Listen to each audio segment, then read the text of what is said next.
하나님 아버지, 새 날을 허락해 주심을 감사합니다. 오늘 하루도 하나님 은혜 가운데에 살아갈 수 있도록 저희 성도님들을 지켜주시고 보호하여 주시옵소서. 어린 자녀들 건강하고 지혜롭고 성령 충만하게 잘 자라게 도와주시고, 사춘기를 보내고 있는 자녀들 하나님을 인격적으로 만나며 주님 안에서 꿈과 비전을 발견케 해 주옵소서. 학업 중에 있는 자녀들 지혜와 명철을 주시고 진학의 길을 열어 주시옵소서.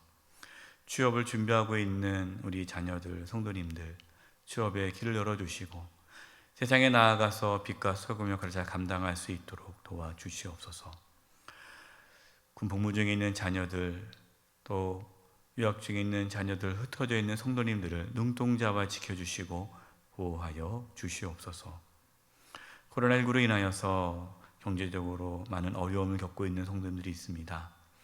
하나님께서 은혜를 베풀어 주셔서 직장과 사업하는 모든 일들 가운데 하나님의 도우심이 나타나게 하여 주시옵소서. 또한 질병으로 인하여 고통당하고 있는 성도님들이 있습니다. 이 시간 찾아가 주셔서 치료해 주시되 몸 안에 있는 모든 암세포들이 다 사라지게 도와주시고 연약한 몸이 깨끗이 고침받게 하여 주시옵소서. 너희 중에 아픈 자가 있느냐 서로 병낫기 위하여 기도하라. 주께서 저를 일으키시라 말씀했사오니 주님의 말씀대로 고쳐 주시옵소서. 믿음이 연약한 성도님들에게 믿음을 더하여 주시고 그 마음 가운데 불안함과 염려와 근심이 사라지고 하나님께 주시는 참된 평안과 기쁨이 넘치게 하여 주시옵소서. 김순열로 목사님 늘 영영 강렬함으로 붙잡아 주시고 사모님과 자녀들에게도 평강의 은혜를 더하여 주시옵소서. 나라를 위해 기도합니다. 정치, 경제, 사회, 문화 모든 영역에서 하나님의 통치와 다스림이 있게 하여 주시고 코로나19가 하루속히 사라짐으로 일상의 삶이 회복되게 도와주시고 또 우리 성도님들 다시 예배당에 나와 예배할 수 있도록 주여 도와 주시옵소서. 더 이상의 확진자가 나오지 않도록 막아주시옵소서. 하나님께서 이 나라를 긍휼히 여겨 주시옵소서. 위정자들에게 지혜와 명철을 주시되 특별히 하나님을 경외하는 마음을 주셔서 올바른 정책을 잘 펼쳐나갈 수 있도록 도와주시옵소서. 지금 대한예수교 장로회 통합총회가 이루어지고 있습니다. 정말 하나님의 은혜로 모든 것들이 잘 이루어지게 도와주시고 하나님께서 기뻐하는 총회가 될 수 있도록 역사하여 주시옵소서. 하나님, 이제 창세기 말씀을 나눕니다.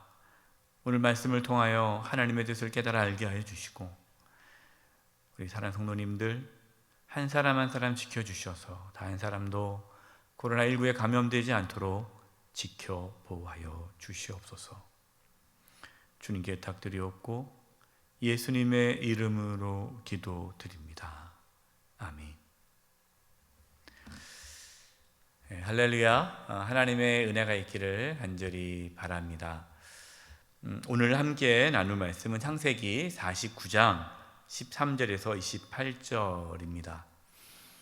어제 말씀하고 이제 오늘 말씀 이어서 야곱이 12아들들에 대한 예언의 말씀이 오늘도 나오게 됩니다. 13절입니다. 스불론은 해변에 거주하리니 그곳은 배 매는 해변이라 그의 경계가 시돈까지리라로다.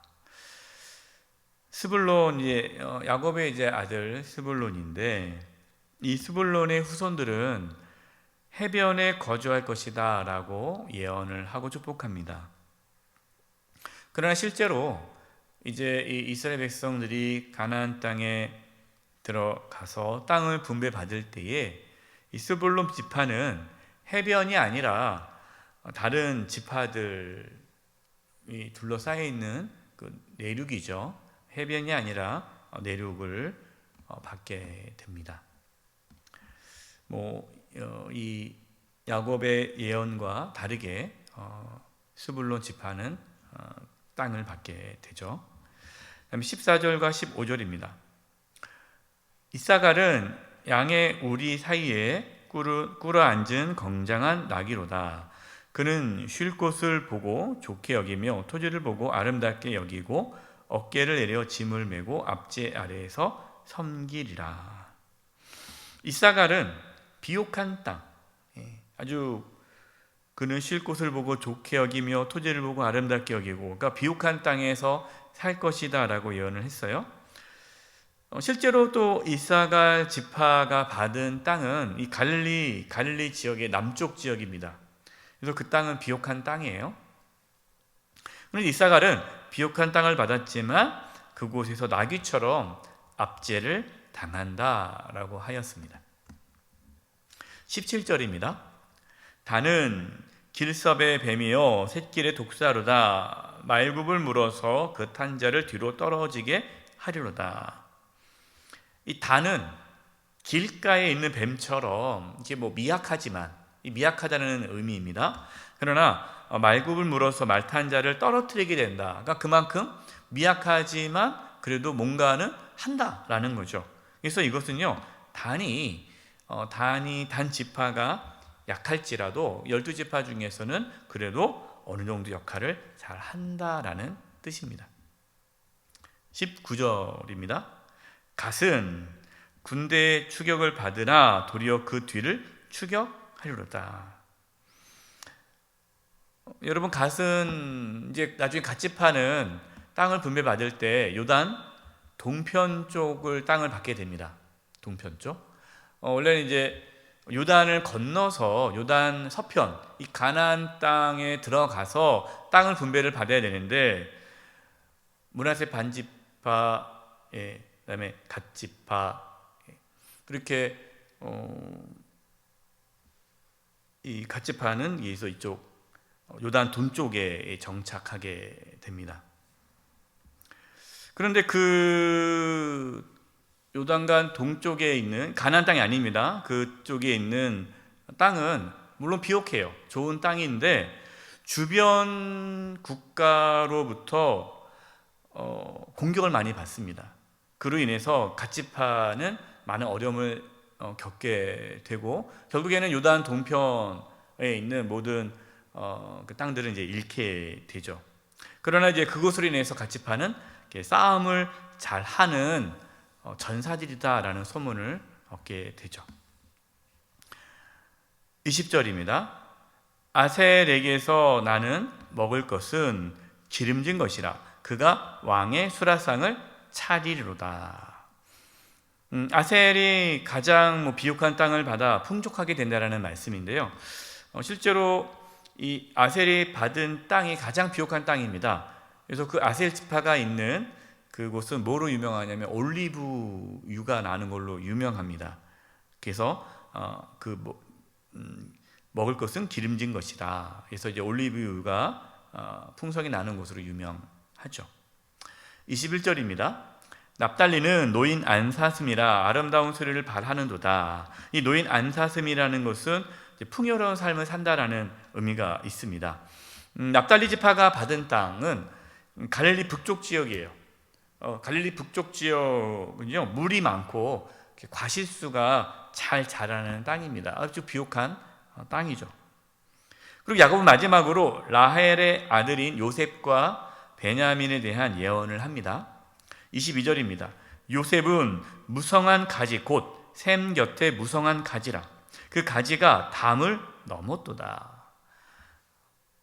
이제 23, 24, 25 쭉 나오는데 그 내용을 보면요, 야곱이 요셉에게 축복의 예언을 하는데 다른 자녀들보다 월등히 많은 내용으로 축복을 합니다. 요셉의 자손은 에브라임과 므낫세죠. 에브라임과 므낫세인데 정말 이 예언대로 므낫세는 요단 동편에도 땅을 받고요. 그다음에 가나안 땅에 들어가서도 또 땅을 또 받습니다. 그러니까 므낫세는 그 므낫세 중에 반이 요단 동편에서 땅을 받고 또 므낫세 지파의 반이 또 가나안 땅에 들어가서 또 땅을 받습니다. 그래서 므낫세 지파가 받은 땅을 동편과 서편을 합치면요, 12지파 중에 가장 많은 땅을 차지하는 지파가 이 므낫세 지파입니다. 그만큼 많은 걸 얻었다는 거죠. 그 다음에 에브라임 지파, 이 요셉의 아들 이 에브라임 지파는 북이스라엘의 대표 지파이죠. 그래서 에브라임 지파가 대표가 되는 지파로서 큰 영향력을 끼칩니다. 28절입니다. 이들은 이스라엘 12지파라. 이와 같이 그들의 아버지가 그들에게 말하고 그들에게 축복하였으니 곧 그들 각 사람의 분량대로 축복하였더라. 여러분, 야곱은요 12명의 아들 하나하나 축복하면서 예언을 했습니다. 근데 오늘 말씀 보니까 야곱이 각 사람의 분량대로 축복하였다라고 말씀하고 있습니다.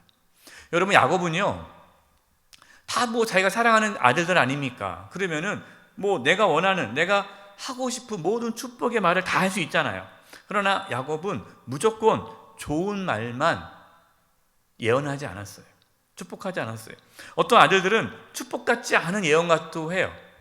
우리가 같이 좀 잠깐 나눴지만 그렇게 썩 축복이라고 느껴질 것 같지 않은 예언의 말씀을 합니다.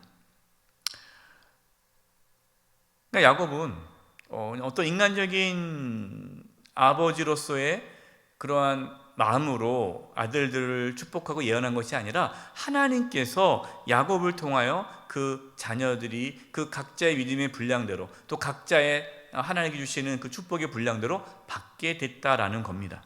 그런데 여러분, 여기서 중요한 사실은요, 이러한 예언들, 하나님께서 야곱을 통해서 12 자녀들에게 준 그 예언의 그 말씀들이 그들의 삶을 결정하지 않았다라는 겁니다.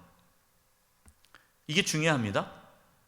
분명히 야곱을 통해서 예언을 했지만 그 예언이 또 잘 이루어진 자녀들도 있지만 그렇지 않은 자녀들도 있다라는 거예요. 왜 그러냐?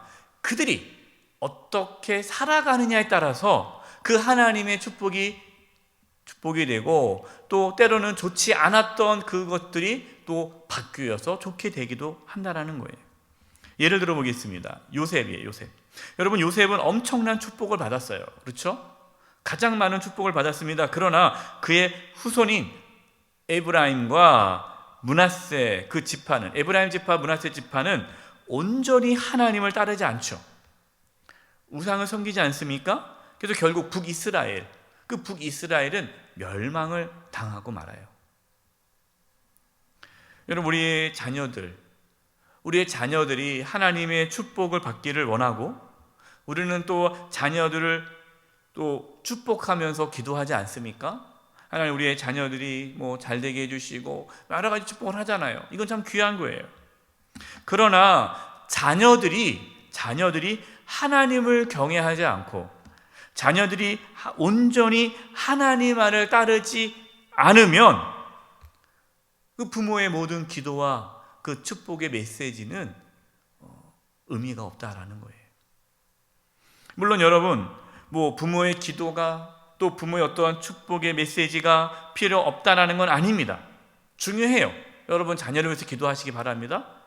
부모의 기도와 축복이 자녀의 삶에 온전히 이루어지려면 자녀들도 그것에 대해서 믿음으로 받아들이고 믿음으로 반응해야 한다는 거예요. 그렇기 때문에 우리는 우리의 자녀를 위해 기도하고 축복하는 것 못지않게 자녀들이 하나님을 잘 섬길 수 있도록 지도해 주어야 합니다. 또한 우리는 오늘 이 말씀을 통해서 알 수 있는 것은 지금 자신에게 주어진 것이 많지 않다 할지라도 지금 나에게 주어진 것이 많지 않고 여러 가지 여건이 좋지 않다 할지라도 감사하면서 하나님만을 온전히 섬길 때에 하나님께서는 우리의 모든 상황과 처지를 다 뛰어넘는 또 놀라운 하나님의 축복을 내려주신다라는 겁니다. 반대로 지금 자신에게 주어진 것이 많다 할지라도 우리가 교만해서 하나님을 따르지 않고 그렇게 살아간다면 지금의 모든 풍성함은 사라지게 될 것이고 피폐한 삶이 우리 가운데 찾아온다라는 겁니다. 그러니까 흥망성쇠가 누구 손에 달려 있어요? 하나님의 손에 달려 있다라는 겁니다.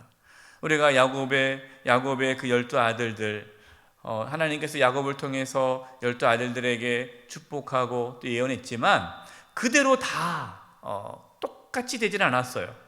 어떤 사람은 더 풍성한 은혜를 누린 사람이 있고 어떤 사람은 더 피폐한 삶을 누린다는 거죠. 그 이유가 하나님께서 우리에게 축복의 말씀을 주셔도 우리가 그것을 믿음으로 받아들이지 않으면 여러분, 하나님의 그 약속은 우리의 삶 가운데 이루어질 수 없다라는 것을 오늘 본문을 통해 우리에게 말씀하고 있습니다.